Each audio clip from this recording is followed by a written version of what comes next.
Paul just poured out. Thank you.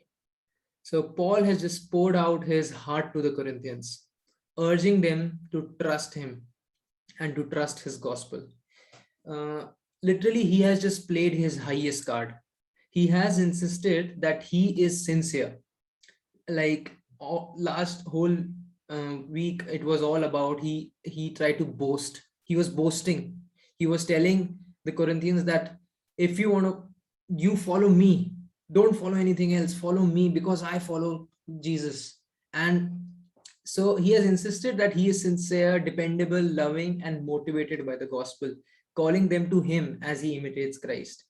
He knows that this is a risky strategy, and we could felt it when Kevin was saying about like how proud how Paul was asking Corinthians to follow him or to just imitate him. We felt that it was a risky strategy which Paul is going through, and it would be so easy to get the idea that Paul is setting himself up as something special, and which is why what we learned today about how Paul goes to enormous lengths to make it very clear that the only reason he is up to the task of serving Christ is because God himself stands behind him.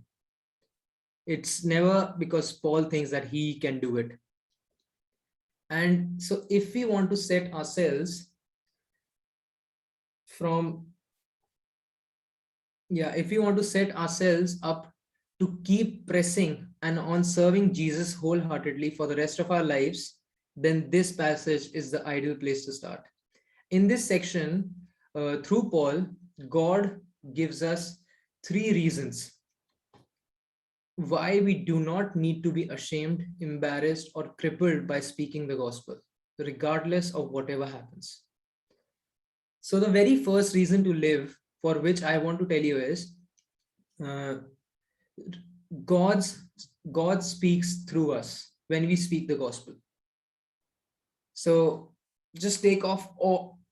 So this sentence, if you just read the reasons, this sentence should help you by that whenever you speak about gospel, there is no pressure on you. God speaks on his own through his gospel. And so for this, let's continue from where Kevin left us last week. He read till 2 Corinthians chapter 2, verses 13. We'll continue from verses 14 to 17, and let's just finish this chapter. So 2 Corinthians chapter 2, verses 14 to 17. Verses 14, it says, "But thanks be to God who always leads us as captives in Christ's triumphal procession and uses us to spread the aroma of knowledge of him everywhere. For we are to God the pleasing aroma of Christ among those who are being saved and those who are perishing. To the one who are an aroma that brings death, to the other an aroma that brings life. And who is equal to such a task? Unlike so many, we do not peddle the word of God for profit. On the contrary, in Christ we speak before God with sincerity as those sent from God." Now, when I was reading it, I hope that you had some, like, he was trying to paint a picture. It was not just vague sentences he was saying. He was not just giving out statements. He had some situation behind his mind when he was making these statements. So the key, before I go and paint that picture for all of us, the key question for Paul is right at the heart of this passage in verses 16. If you don't read the previous portion of the verse 16, just read the last portion, and he is like, who is equal to such a task? The surprising thing is that Paul's answer isn't nobody. It is we are. And how can he say that? Because of the power of the gospel. Our sufficiency, our adequacy, our qualification for the task has nothing to do with us. Thank God that it is like that. But it flows from the fact that God himself speaks through his word. And he mentions in verses 17 saying, unlike so many, he means unlike in that time, there were many traveling philosophers who could make a healthy income by charging for their services. But Paul is trying to say that along with his companions and him, they don't work like that. And they speak as men of sincerity, as commissioned by God. And the reason for this distinctive approach is spelled out at the end of the verse 17. It says, in the sight of God, we speak in Christ. So they have this mindset that they are speaking before God, not just before people.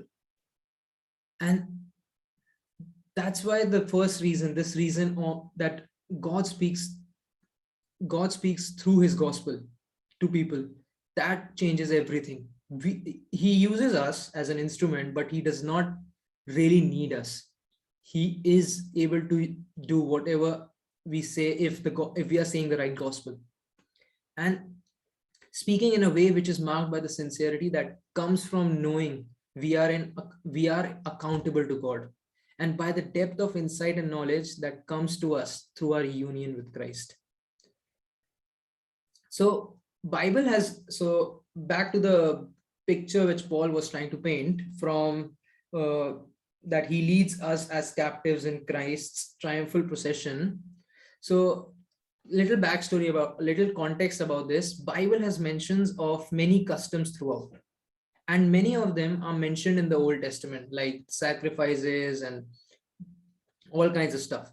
And one of those customs is, so majority of the Old Testament customs were majorly related to eastern part of the world, were relating to some eastern part. But this one of the customs which is mentioned in the New Testament is in this passage which we just read. In this, Paul talks about triumphal procession and the aroma of knowledge. And to understand this, we have to understand what the triumphal procession is. So this is a Romans custom, which they would simply call a triumph. A triumph was a parade. It was like a parade. There's a lot to talk about it, but I will not go in very deep because there is a lot to talk about the subject today. So a triumph was a parade which was thrown on a massive military victory. And there were a certain set of conditions also to be met for such parade like this. Some of those conditions were that the war had to be on a foreign soil. At least 5,000 enemy troops had to be killed.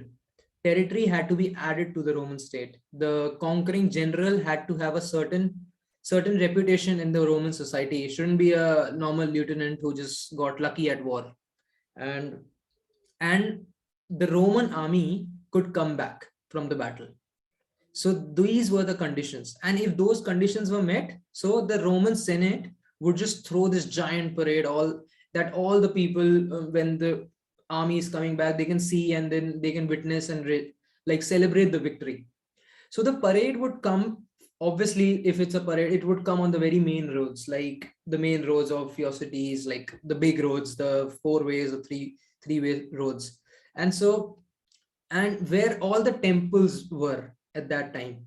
And so the air, because they were temples, the air would be filled with fragrance, because the temples would have altars where they would burn incense. And so like it felt like when they are coming, it was just smelling good all the time. Like when they were coming, it was, for them, it would be encouraging. And so there are 7 key components in most of these processions.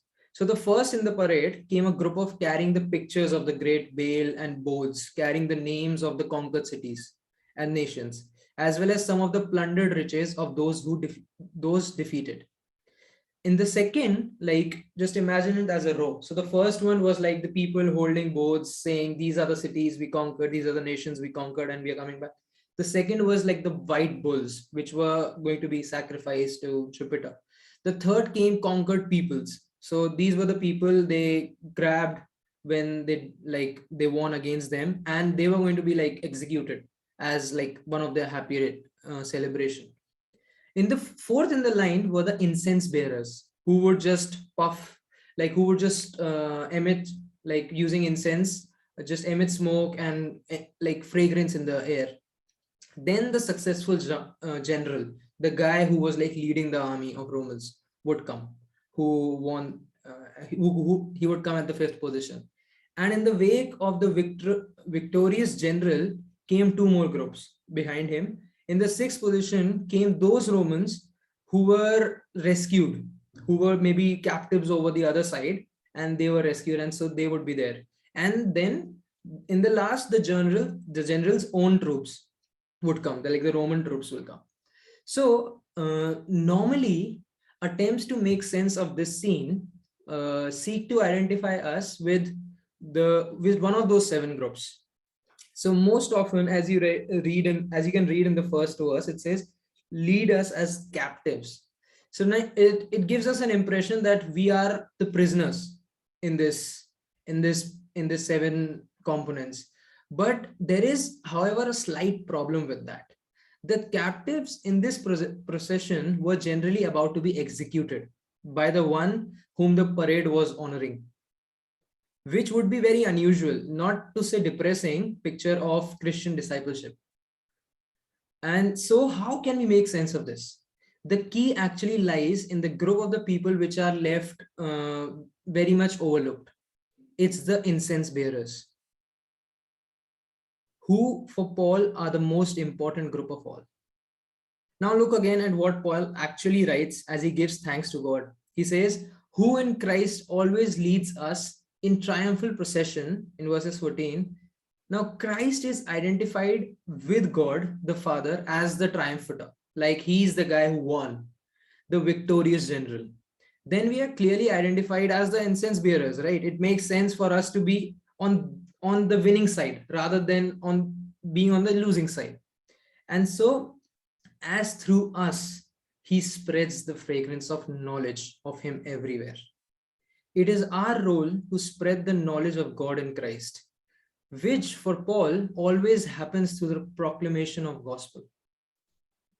Now, Paul presses the image to say that not only we are just incense bearers, we are actually the smell itself, which has its source in Christ and rises to honor God himself. As incense, just imagine, as incense bearers in the parade, spreading the fragrance, we are trying to spread this fragrance of the gospel. We are actually the aroma of Christ, which he mentioned in the verses 15. And so this gospel proclamation takes place among those who are being saved. So we see, like, there are two groups of people. There are captives, and there are the people who are rejoicing, who are celebrating in this time. So, and if we see in verses 16, it says, the gospel was breathed in, or the aroma was breathed in by both those who have opposed the general and have been defeated and are perhaps even about to be executed. And these people, our message and our very presence is the stench of death. Like they were about to be executed. And by those who have been rescued, by the general and are skipping along, they are delighting in the newly restored freedom they have received. The people they got back, their own people, they got back. So we need to notice that Paul is not just saying, just allow the aroma of your life to permeate society. Paul is just not saying, just live your life gospel-centeredly and nothing, like that's it. Because there is no warrant here or anywhere else in the New Testament for saying that we just need to smell like Jesus or smell for Jesus. In fact, Paul is saying the reverse. We are up to the task of gospel preaching if we simply speak the truth as men of sincerity, as commissioned by God in the sight of God. We speak in Christ. According to a 2nd century Syrian writer, he says the philosophers sell their teaching like tavern keepers. Tavern keepers in our time would be bartenders. So their teaching was sell like something like this, and most of them would mix their wine with water and just misrepresent it. But not Paul, and definitely it should not be us. Instead, we spread the fragrance of Christ by speaking the gospel of Christ, knowing that God speaks through us when we speak the gospel. Now, it is also highly likely that Paul depicts us as the incense bearers because being an incense bearer didn't require a terribly high degree of expertise. Like, what do you need to do? You just need to do, you just need to go there, hold the incense, which is like in a case or something, and it just blows incense in the air. And that's majority of our work. Like sometimes maybe you have to blow into it or maybe fan it towards the right direction, but that's all about it. According to Paul, this is that simple. The incense bearer doesn't have to create the aroma. He or she just shows up and holds up the incense, and the smoke does the rest. And this is the role that God gives us. The question we need to ask ourselves is, are we up to this task of no specific ministry, a gospel ministry? Are we up for this task of gospel ministry? And if we are prepared to speak in the power of Christ, about Christ, with sincerity, then yes, we are. Because it is God who speaks through us. It's not, we don't have to take all the burden that we have to, like, doing all that is good. Taking a burden and everything is good, but still we have the freedom to live that God is behind us. And who is sufficient for this? We are, because God speaks to us. It would be good to remember that next time when you have nothing to say to your friends, or it would be good to remember when next time you're fighting with a sense of dread in your stomach, when you speak in church and a voice screams in your head, hey, what do you think? Who do you think you are, man? Do you really think anyone is going to pay attention to this? Like, this happened with me a lot. But the great news is that the task of gospel proclamation isn't really about us. Our sufficiency of gospel ministry isn't based on us. It's based on the fragrance of Christ, which God himself spreads through the gospel. We have nothing else. Living a gospel-shaped life as we serve Christ isn't about us or our personality or our giftedness or our knowledge. It is about God speaking in Christ through us. And if you just want to take this short paragraph is one of the most encouraging and freeing passages in the entire New Testament. It guards us on the one hand from slipping into thinking that evangelism is too hard for us, and on the other hand, it reminds us that ultimately it's God's work to bring people to life, not ours. And the Lord Jesus Christ has already won the definitive victory over sin, death, and Satan. It is our role and privilege to spread that powerful news in our world.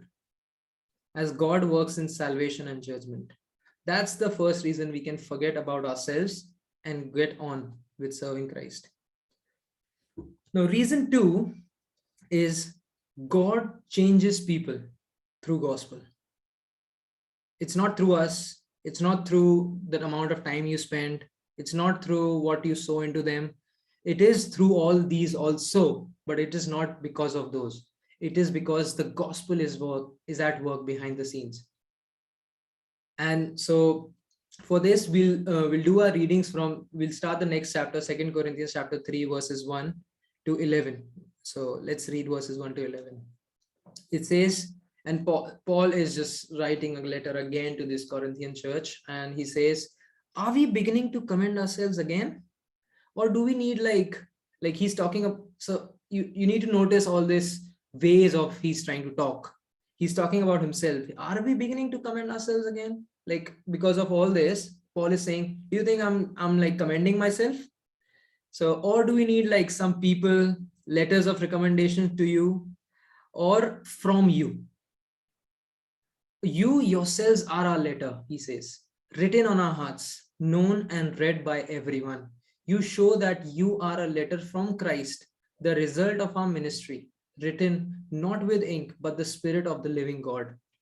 Not on the tablets of stone, but on tablets of human hearts. Such confidence we have through Christ before God. Not that we are competent in ourselves to claim anything for ourselves, but our competence comes from God. He has made us competent as ministers of a new covenant, not of the letter, but of the Spirit. For the letter kills, but the Spirit gives life.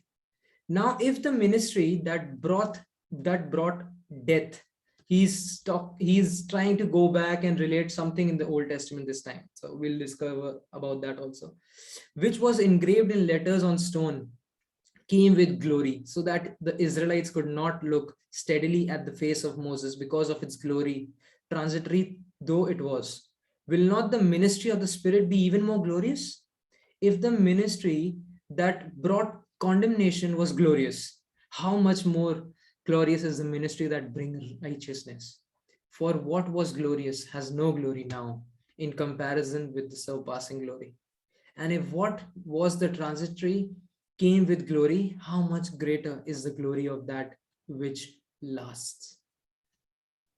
You can see from verses 5 that the question which he raised in chapter 2, verses 16 is still on Paul's mind. Like, how do we know that we are up to this? The second part of his answer is very clear. We aren't sufficient in ourselves to claim anything as coming from us, but our sufficiency is from God. The adequacy or qualification flows from the fact that God himself has made us sufficient to be the ministers of a new covenant. His point, as we are about to see, is that God not only speaks but changes people through the gospel. And that means that despite all of our inadequacy, we can still keep going on with the job. Paul fleshes that out by talking first about the way in which God has changed the Corinthians.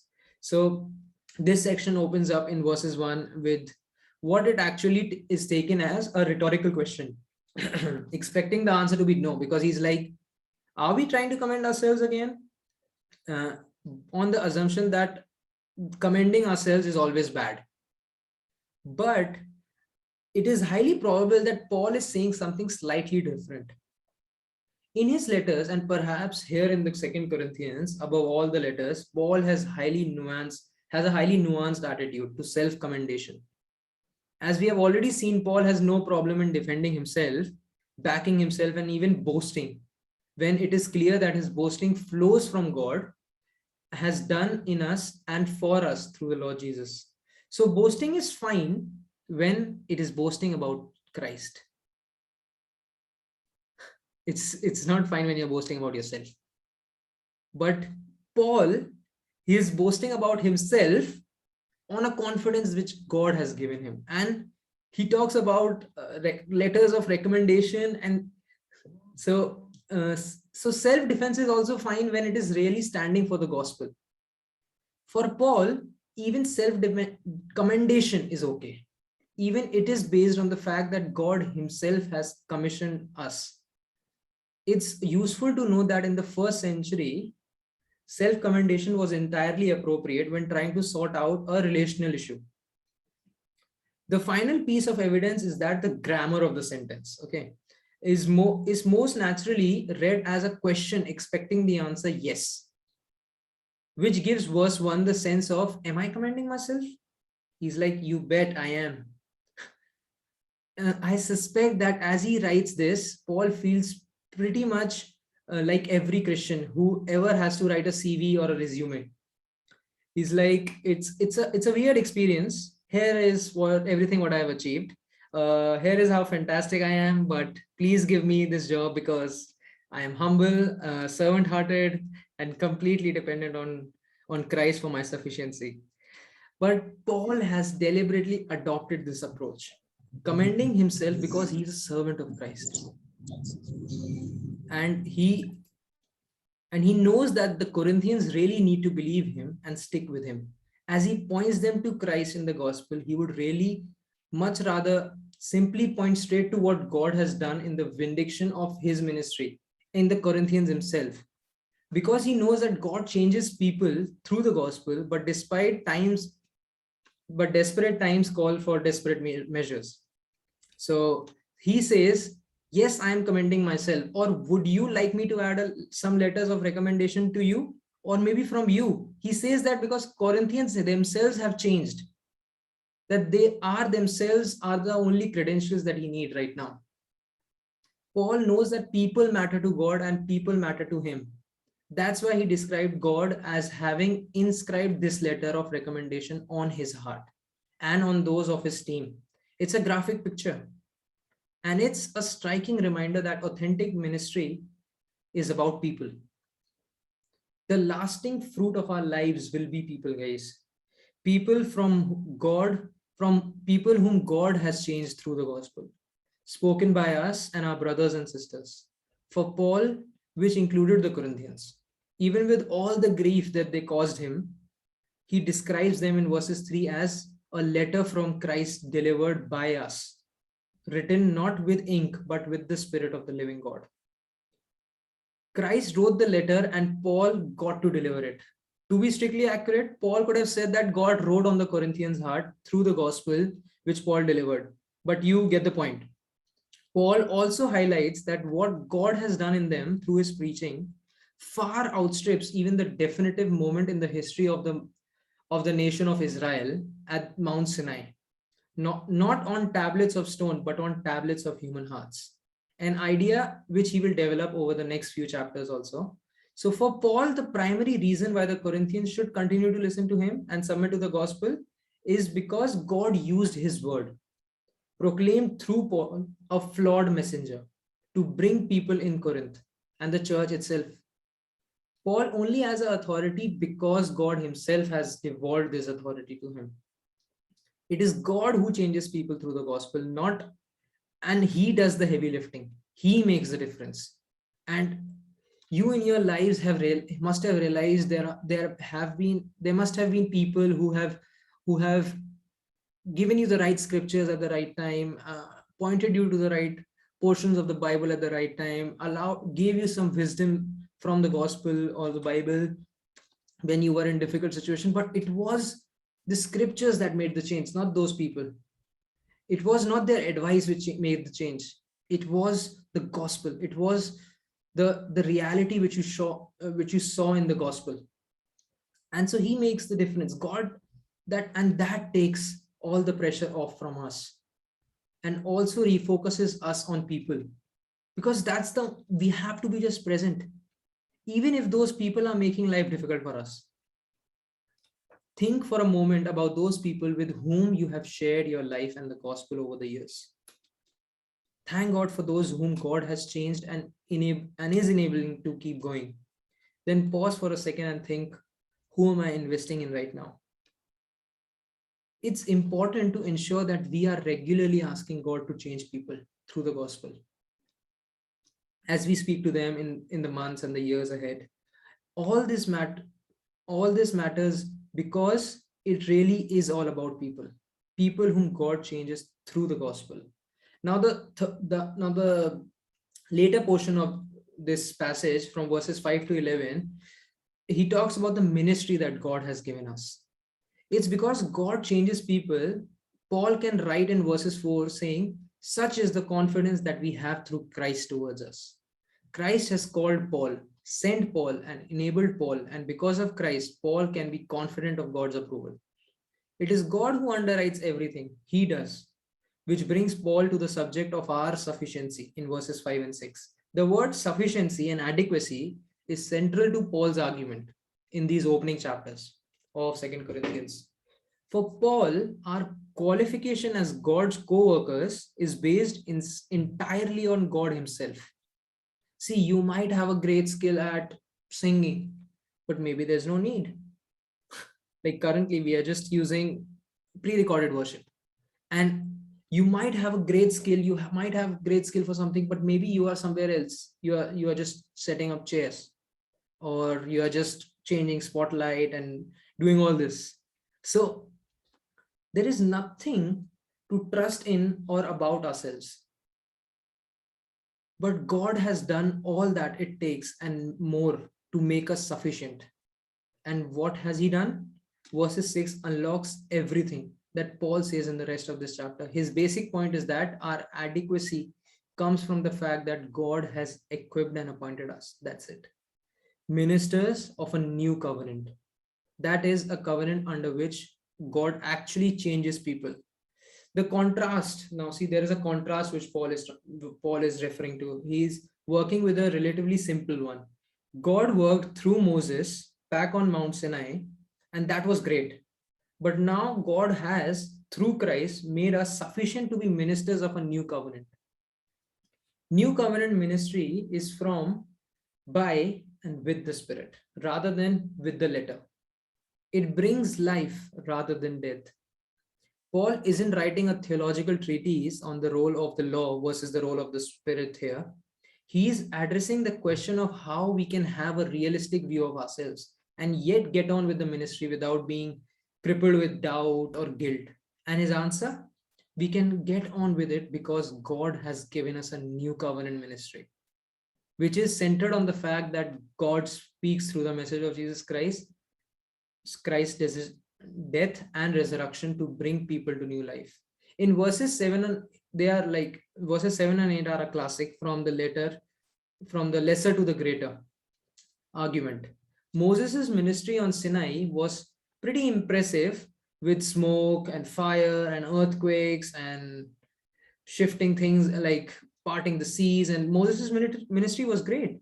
But proclamation of the word of the gospel in the power of the Spirit leaves it just standing. Moses' radiant preaching from behind a veil, it is detailed in Exodus chapter 34, verses 29 to 35, was remarkable, but it couldn't actually bring about a deep change in anyone. It just became letters on the stone which people had to follow. And they had a way to get out of it. In fact, even while he was on Sinai, 3,000 people died as a direct result of their disobedience. But the ministry of the gospel is at a completely different level. Paul even goes so far in this 7th verse as to call Moses' ministry the ministry of death. Even though it came with such glory that the Israelites could not even gaze at Moses' face, the inherent weakness of this Mosaic ministry is that it was impermanent, fading. The specific wording says that it was being brought to an end. The word means made inoperative, probably by the veil Moses was wearing. Unlikely, the ministry of the Spirit, which by implication exceeds it in both quality and endurance. Paul is very clear that Old Covenant ministry was was a very good thing. In that it reflected something of the glory of God.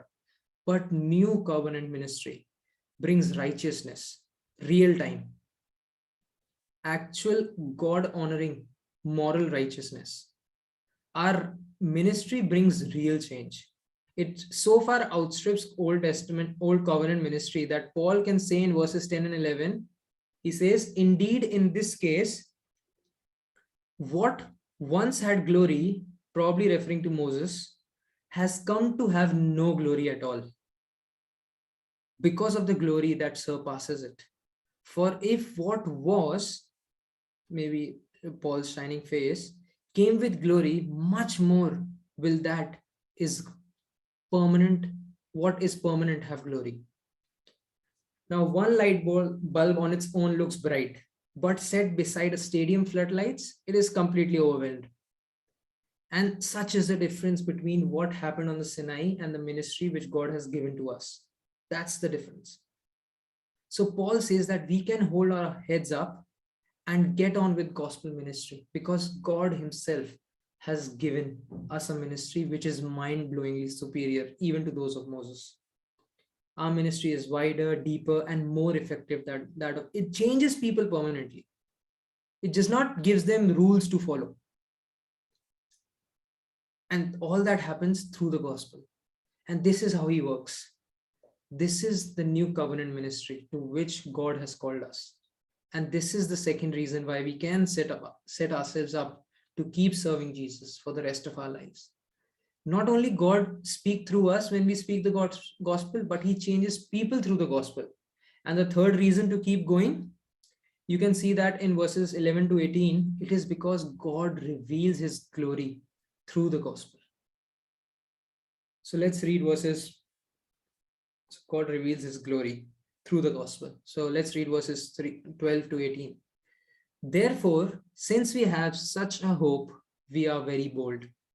We are not like Moses, who would put a veil over his face to prevent the Israelites from seeing the end of what was passing away. But their minds were made dull. For to this day, the same veil remains when the old covenant is read. It has not been removed because only Christ is it. Because only in Christ it is taken away.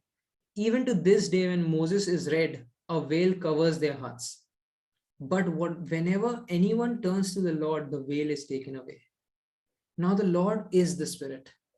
And where the Spirit of the Lord is, there is freedom. And we all who with unveiled faces contemplate the Lord's glory and are being transformed into his image with ever increasing glory, which comes from the Lord who is the Spirit.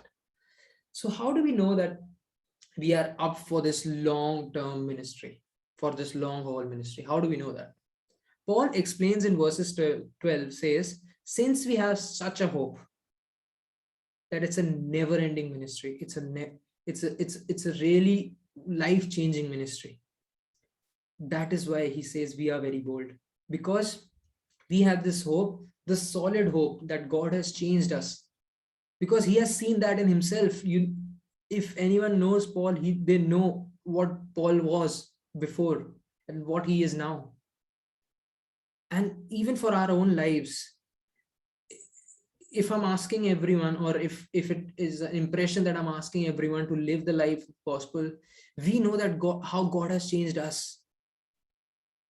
And that's an example. And we have seen people change. We have seen people take drastic measures in their life to follow the gospel. And that is why we keep speaking. And we do so frankly and openly without any veil to stop people seeing the reflected glory of God. Now, second, the verses 13 is a little tricky, but Paul's argument is clear enough. Our ministry is not like that of Moses, who put on a veil, literally, so that the Israelite might not gaze at the completion or the fulfillment of what was being made inoperative. The function of Moses' veil was to prevent people from seeing not just Moses' own face, but the glory of God, which made his face glow. This ministry could not produce the desired end result. It could not reveal God's glory to people. Instead, the result was that their minds were hardened. Despite all the positive things we could say about Moses' ministry, it always produced this result.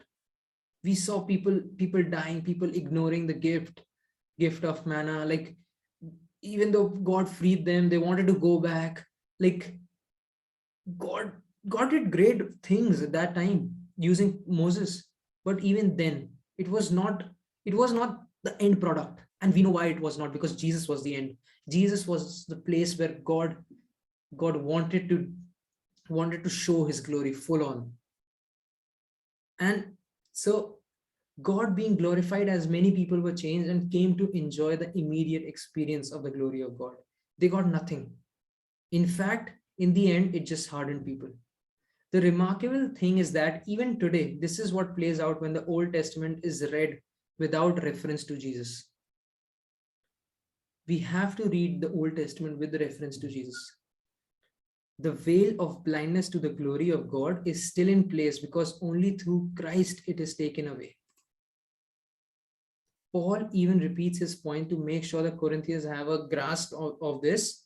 When the gospel is preached, God works to reveal his glory to people like us in a way that would even blow Moses' mind. Because Moses had to do like clear physical changes to the environment. He had to do like physical stuff, and people would believe it if they are seeing it. But the way God has worked, it might just blow Moses' mind, like how these people are believing it. Like, you have not done anything. They just heard, they just prayed, and wow. So back in the Exodus narratives, the veil meant the glory shining from Moses' face didn't have any effect. Now the veil is rendered useless, and we get to gaze on the splendor and majesty of God himself in the Lord Jesus Christ. Now see, glory is a very small word which carries a huge significance. It's just 2 syllables. It carries godness of God. Not just goodness of God, it carries godness of God. The ministry which God gives to us is one in which Christians get to see the glory of the Father in the face of the Son through the Spirit. And that's exactly what Paul says in the last 2 verses of the chapter. When Paul says in verses 17 that the Lord is the Spirit, he is almost certainly alluding to Exodus 32, saying, as he argues that it was actually God the Spirit who was doing the revealing at Sinai, because it's the Spirit who clears the way for people. It was the spirit of conviction that allowed us to think the right way, that allowed us to think that we are not right in what in the way we are living our lives. And so that where the spirit of the Lord is, there is freedom. In these new covenant days, it is the Spirit who removes veils. In verses 18, Paul makes this explicit. And we all, with unveiled face, beholding the glory of the Lord, are being transformed into the same image from one degree of glory to another. We are not just staying at a state. We are being transformed regularly from one degree to another. There is no scale we have, but we know of, but there is a scale which God has for sure. And that is why we are traveling a journey. It does not have to look bright or shiny on our end, because God has won the biggest victory. We are just now. God has justified us when we have accepted the sacrifice of Jesus. We get to see God in all of his glory in Christ through his Spirit.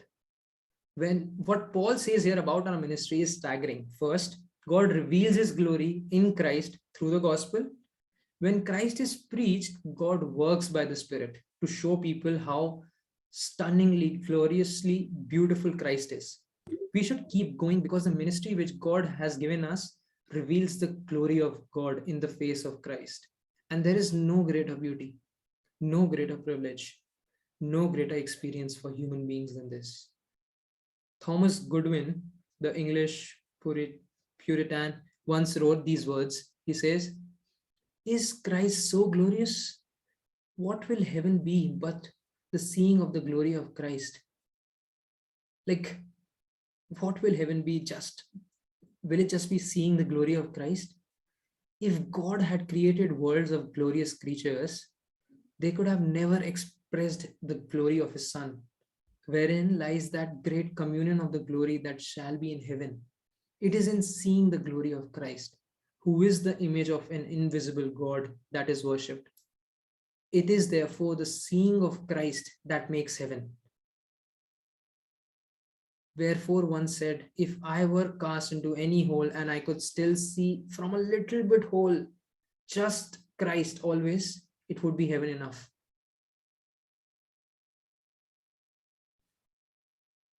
When we speak the gospel, when we teach the Bible, when we preach, we need to realize that this is what's going on behind the scenes. Irrespective of what you have pressure of your grammar, your way of speaking, or your approach, your dressing, this is what is going on behind the scene. God is revealing himself in Christ. And that should be more than enough to re-energize us, sober us, and excite us. Whether we are struggling to get 7 unruly kids to get into a children's Sunday school, or whether we have a difficult Bible study which no one is understanding and you're answering the questions again and again and you're trying to match timings and everything. That is what is happening behind the scenes. God is revealing himself through the gospel. As he does that, he is also transforming us as we observe him at work.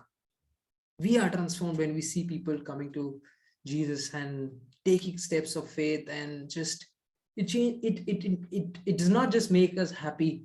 It gives us courage. It gives us the same strength that person currently has.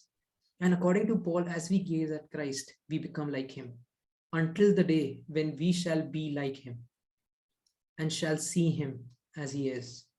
Now, at one level, I wish I could change my physical appearance and character just by staring really hard at someone with a good hairstyle, or with a smaller nose and ears, and with more gifts and few character faults. But sadly, it doesn't work like that. Unless we are gazing at the Lord Jesus Christ himself in all his glory. When we stare at him, guys, he rubs off on us. To use Paul's phrase, we are transformed gradually but dramatically from one degree of glory to another. The phrase could mean that, denoting a process of slow and gradual transformation, or it could refer to the way in which, like Moses, we are changed by staring at the glory of God. Either way, through the ministry which God has given us, God reveals his glory to us and changes us through exposure to his glory. In conclusion, hands up, which of us is worthy to share in a ministry like this? A ministry which involves that God of the universe speaking to the people through the gospel, changing people through the gospel, and revealing his glory through the gospel in a way which remakes us in the image of God, in the image of Christ. Who is, and you see, this is where it all comes to an end. He made Adam in his image, but all the things happen, and now we are here, and he is working in our lives to one day make ourselves back in the image of Christ. And it's a big restoration. It's a big time he had to give us to come back, but it's worth it. Because who is sufficient for a new covenant ministry like this? Our natural reactions would be, not me, but we would be wrong. Verses 5 and 6 says that plainly. And if God has spoken, who are we to argue? So in our weakness, our insecurity, our hypocrisy, our brokenness, we just need to get on with it and take this life-giving, glory-revealing, heart-changing gospel to a world which desperately needs it. In the strength which our God supplies for the glory of the Lord Jesus. And that's where I want to end. Like, this is all about it. This is the whole message of our lives, if we take it right. And yeah, let's just pray as we close, but let's think about how we are just to be incense bearers, nothing else. And the smoke, gospel does the rest. We just have to come and hold the matches. That's it. It burns on its own. We does not even have to like slide, like rub it to burn it or something like that. It is burning. If you want to join, just come and join. People are already there, but more are needed. Let's just pray. Father God, we thank you for your gospel, Lord. We thank you for what you do in our lives and what you do through your gospel, what you have done through your Son, Jesus Christ, Lord. We believe that your son, what he has done on the cross, the way he did it, the way he came back to life, and the way he taught his disciples, and the way you talk to us through the Spirit, Lord. We pray that you would give us the same Spirit, the boldness we need, Lord, the boldness to continue, Lord, the courage to continue, Lord, in the same journey, Lord. We pray, Lord, that we thank you that you have allowed us to come in this time of the timeline, Lord, of the history, Lord, that we are able to experience the new covenant, Lord. We are able to experience the freedom that comes through the Spirit and the feeling of not being under pressure, Lord, of spreading your gospel, because it is not known, or it does not reveal itself so drastically, but it does, Lord, in this time. It does now, Lord. You reveal yourself drastically and dramatically to people, Lord. And we just pray, reveal yourself to us daily, Lord, that we would be able to continue without any pressure, just as incense bearers in a parade. In Jesus' name I pray. Amen.